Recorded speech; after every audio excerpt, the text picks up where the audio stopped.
Hola, ¿qué tal? ¿Cómo están? Bienvenidos a la última edición de esta temporada de Conexiones. Arrancamos la misma con un tema muy particular y que seguramente nos ha tocado a muchos padres de familia, sobre todo, porque hablamos en aquella oportunidad sobre los trastornos del neurodesarrollo. Y el día de hoy decidimos cerrar esta temporada con un tema que seguramente muchas familias les ha tocado vivir. Hablamos del Alzheimer y otras demencias. Así que el día de hoy estamos con una capa de capas, una gran que nos va a dar mucha información y también sacar de muchas dudas y controversias que podemos tener a raíz de estos diagnósticos que se suelen brindar y algunas veces con no tanta exactitud. Así que el día de hoy está con nosotros Gabriela Guchiquén. Ella es neuróloga de profesión, trabaja en el Departamento de Enfermedades Neurodegenerativas del Instituto Nacional de Ciencias Neurológicas y también en el Centro Neurológico Santiago Ramón y Cajal. Gaby, ¿qué tal? ¿Cómo estás? Bienvenida. Lo dije bien, ¿no? Muchas gracias, Oscar, por la invitación. Pronuncié bien, ¿no es cierto? ¿Todo? Sí, todo bien, todo bien. ¿Qué tal? ¿Cómo estás? Bien, gracias. Me decías que era tu primera vez así en un podcast, en una entrevista. Sí, la verdad que sí, un poco nerviosa. Sí, no pasa nada. Aparte, acá vamos a conversar un poco de este tema. Voy a poner acá mi tabletcita porque acá tengo algún tipo de información. Y nada, primero quería preguntarte cómo así, en qué momento dijiste me voy a dedicar a esto y por qué decidiste hacerlo. Bueno, la verdad es que inicialmente no sabía bien a qué dedicarme, ¿no? Terminé la carrera, lo único que sabía es que quería una especialidad clínica, ¿no? Porque en la medicina pues existen muchas ramas, ¿no? No quería nada quirúrgico, nada de cirugías, quería más una rama clínica, ¿no? En la que ves al paciente, le realizas el diagnóstico, ¿no? Y el tratamiento médico. Eso es lo que me gustaba, ¿no? Y poco a poco fui viendo opciones y bueno, terminé estando en esta rama que es muy bonita, que es la neurología.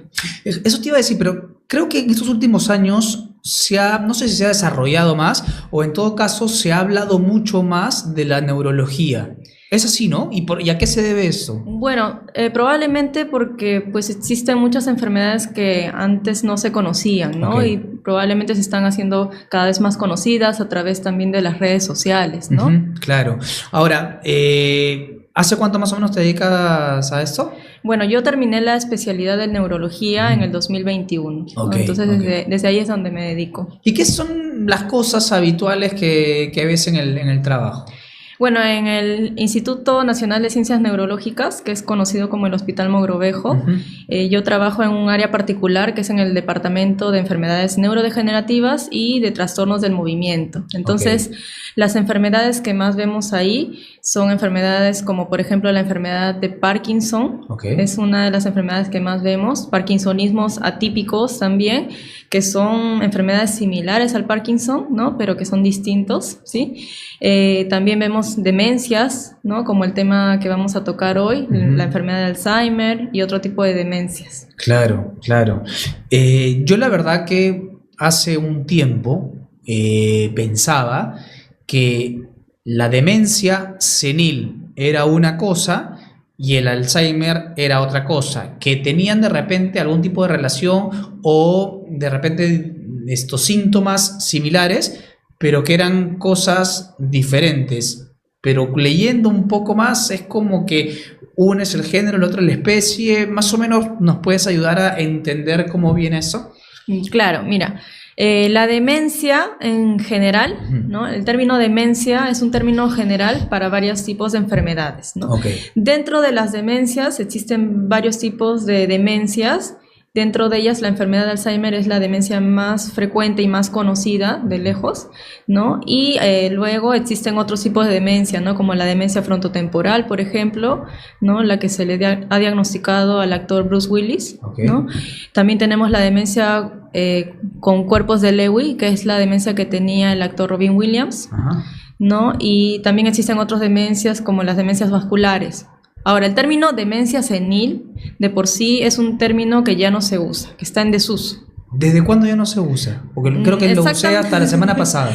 Exactamente, no sé desde cuándo ya no se usa, pero es un término que ya está en desuso porque en realidad la demencia senil era lo mismo que el Alzheimer, ¿no? Okay. Solo que la demencia senil es un término pues un poco que lleva a la equivocación, ¿no? Porque hace entender que toda persona adulta mayor va a hacer un cuadro de demencia finalmente, ¿no? Y no es así, no es una demencia exactamente que se va a dar en todos los adultos mayores, ¿no? Claro, y no necesariamente te puede venir cuando eres adulto mayor, sino que te puede venir antes también. Claro, existen demencias ¿no? en edades tempranas que son raras, ¿no? Generalmente es más en edad avanzada, pero sí existen casos también de Alzheimer, por ejemplo, de inicio temprano, ¿no? Claro, ya vamos a ir justamente sobre el Alzheimer, que es esto, decías tú, la demencia más conocida, pero quería que si nos puedes explicar esto un poco sobre justamente las dos demencias que mencionaste antes. Lo de Bruce Willis, por ejemplo, el frontotemporal, ¿no es cierto? ¿En qué consiste esta demencia o cuáles son los síntomas de esta demencia? Claro, la demencia frontotemporal también es una demencia neurodegenerativa, ¿sí?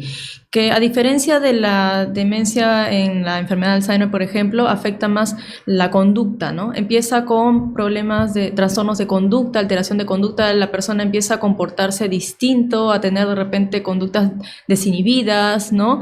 Empiezan de repente a hacer cosas que normalmente no haría uno en público por vergüenza, ¿no? También pueden haber ese tipo, porque dentro de la demencia frontotemporal también existen subtipos, ¿no? Existe el tipo que te digo, ¿no? Que empieza con trastornos del comportamiento. Existe otro tipo que empieza con un trastorno del lenguaje, ¿no? Que la persona empieza a tener dificultad para hablar, ¿no? Para expresarse. Perdón, discúlpeme, tramo. No, al contrario. Y así, ¿no? Entonces, hay diferencias en los tipos de demencia. La demencia frontotemporal suele empezar antes, ¿no? De lo que empieza la enfermedad de Alzheimer, ¿no? Por ejemplo, alrededor de los 50 años puede empezar una demencia frontotemporal, a diferencia de la enfermedad de Alzheimer. Claro. Y la otra que mencionaste que la adquirió en su momento Robin Williams, que fue de Cuerpos de Lewy. Sí, la demencia con cuerpos de Lewy es una demencia que está dentro de los parkinsonismos atípicos, porque es una demencia que se acompaña de un parkinsonismo, de síntomas similares al Parkinson como la rigidez, la lentitud, ¿no? Síntomas motores, ¿no? Y que puede presentarse también con alucinaciones visuales, ¿no? Con problemas en el sueño, también problemas pues disautonomías, ¿no? En realidad es una enfermedad bastante compleja porque afecta varios órganos, ¿no? Claro. Y estas enfermedades, junto con el Alzheimer, son adquiridas por algo en particular, por un descuido en la alimentación, por un descuido en la salud, o son enfermedades también en las que tiene que ver la genética, o simplemente es el azar que juega en contra a un determinado paciente, a un determinado ser humano. Claro, cada tipo de demencia es distinta, ¿no? Por ejemplo, en el caso del Alzheimer, no se sabe exactamente la causa hasta el día de hoy de este tipo de demencias. Se sabe pues que hay una acumulación anormal de unas proteínas a nivel del cerebro, ¿no? Se le dice placas, ¿no? De beta amiloide, que son unas proteínas que empiezan a plegarse de forma anormal, a acumularse, y se quedan en algunas partes del cerebro y luego generan lo que es la muerte neuronal en esas áreas, ¿no? No se sabe por qué hasta el día de hoy, pero existen factores de riesgo, que es muy importante hablar justamente de esos factores de riesgo porque al no haber pues una causa en sí contundente y por ende pues no haber un tratamiento para ese tipo de enfermedades, ¿no? Entonces lo que se está tratando ahora es darle importancia a los factores de riesgo tratables para poder pues evitar este tipo de enfermedades justamente, ¿no? En la enfermedad de Alzheimer pues se habla de factores de riesgo modificables, la hipertensión, la diabetes, ¿no? Por ejemplo, si a una persona se le diagnostica tempranamente de hipertensión, de diabetes, de obesidad, por ejemplo, es importante tratar bien esas enfermedades, controlarlas, ¿no? Para que esto no se vuelva un factor de riesgo. Otro factor de riesgo, por ejemplo, es el aislamiento social, ¿no? Se ha visto últimamente, justamente con la pandemia y todo lo que se ha vivido, que el aislamiento social es un factor de riesgo importante en la enfermedad de Alzheimer. ¿no? Entonces es importante que todas las personas, pues ¿no? Sobre todo las personas adultos mayores que suelen aislarse, tengan una vida social activa. Claro, claro. Eso con respecto al Alzheimer. ¿Y hay formas de prevenir, o sea, al margen del cuidado que hay que tener, cuando ya son diagnosticadas este tipo de enfermedades, hay formas de atenuarlas, hay formas de, yo sé que me acabas de decir que no hay cómo curar, pero en todo caso de minimizar la progresión, que digamos la degeneración sea más lenta, sea menor, o simplemente sigue su curso y hay que convivir con ello? Claro. Antes de eso, bueno, como te decía, no hay que tratar de controlar todos los factores de riesgo. Sí. Otras cosas importantes también es la actividad física. Se ha demostrado que la actividad física ¿no? en las personas también puede ayudar a prevenir en cierta medida este tipo de enfermedades, y la actividad mental, ¿no?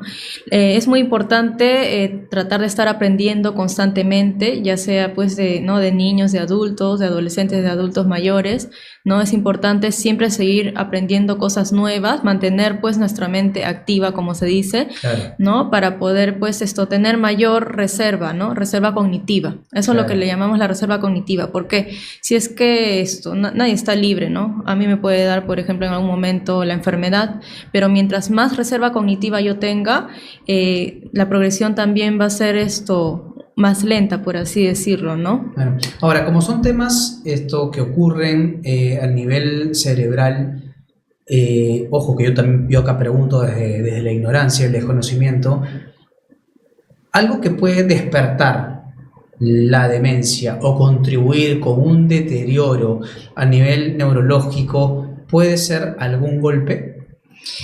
Eso en realidad no está muy bien demostrado, ¿no? Okay. Los traumatismos encefalocranianos pues están relacionados con algunas enfermedades neurodegenerativas, y probablemente sí tenga pues un efecto, pero no hay una demostración causa-efecto de por sí, ¿no? Ok.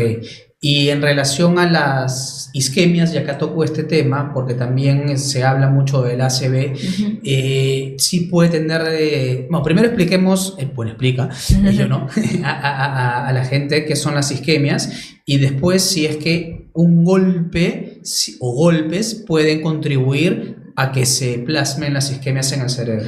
A ver, las isquemias cerebrales, ¿no? O los infartos cerebrales en todo caso, se dan por una falta de irrigación, ¿no? A nivel cerebral. ¿Qué es lo que pasa? Que por algún motivo deja de circular sangre en alguna parte del cerebro, por alguna, de repente una embolia, ¿no? O no se taponea, por así decirlo, una arteria pequeña del cerebro, y deja de circular sangre en esa región, y por ende, pues las neuronas que están ahí se van muriendo, ¿no? Y eso es una isquemia, ¿ya?